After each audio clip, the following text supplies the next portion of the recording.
deyilişdən getmir də. Alaq deyirik biz, alaq çayı. Ot bizim alaq. Ot, alaq biz bilirik nəyə verilir? Heyvana verilir. Heyvana verilir. Alaq çayı. Biz onu burada mala qoyuna veririk. Başqa şey deyil. Söz fərqləri var da. Peyman bəyəm, başqa şey deyil. Yəni, dediyində bir həqiqət nədir? Məsələn, tutaq ki, gizlitkən, bilirsiniz. Gizlitkən çayını çox içsən, o qanı qatılaşdırar, doz verər. Onları deyirəm da dostum. Yox, mən də ona gələm. İnfarkt verər. Və yaxud da ki, dəfnə çayı, şəkər xəstəliyində, oynaq xəstəliyində çox xeyirlidir. Gizlitkən çayı qurt qovucudur, revmatizmə qarşıdır.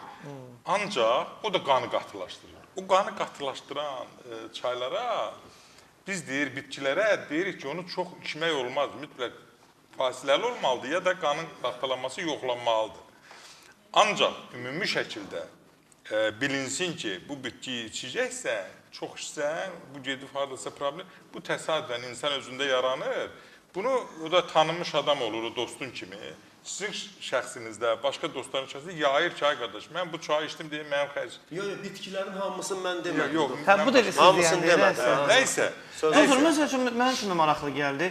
Bax, mən bir ömür boyu, deyək ki, dayanmadan zəncirotu çay içirəm. O mənə neyini yaptı? Məsələn, qaraciyərimə görə. Heç nə.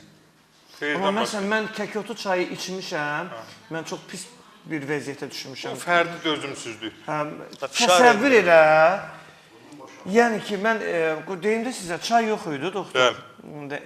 Hərbi xidmətdə olanda, dəqiq deyim. Orada verilən çayında bir spesifik dadı olur axı.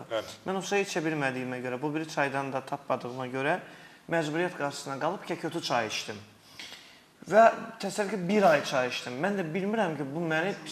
Mən, yəni, dizlərimi yerə qoyub gedirdim, ayaq üstə yeriyə bilmirdim də, o vəziyyətə qalmışdım. Sonra məni qaldırdılar xəstəxana, dedilər, sənin əməllicə qanun düşüb aşağı. Nədən olub? Təzyiqin, hə. Nədən olub? Kəhliyotudan. İçmək olar, amma mütəmadi içmək olmaz. İndi bu individualdır da ola bilər. İndi bu qədər, nə qədər izləyici sənin çıxışın əleyhinə fikirləşdi, nəyi fikirləşdi? Bu efirində dəfələrlə demişəm.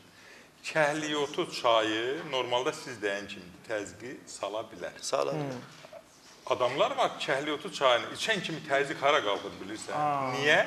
Mənə deyirlər ki, kəhliyotu çayı təzyiq qaldırırmı, endirir? Mən deyirəm ki, bitkilərin böyük bir əksəriyyəti sidik qovucudur. Hansı bitki sidik qovucusa, o təzyiqi salmağa meyillidir.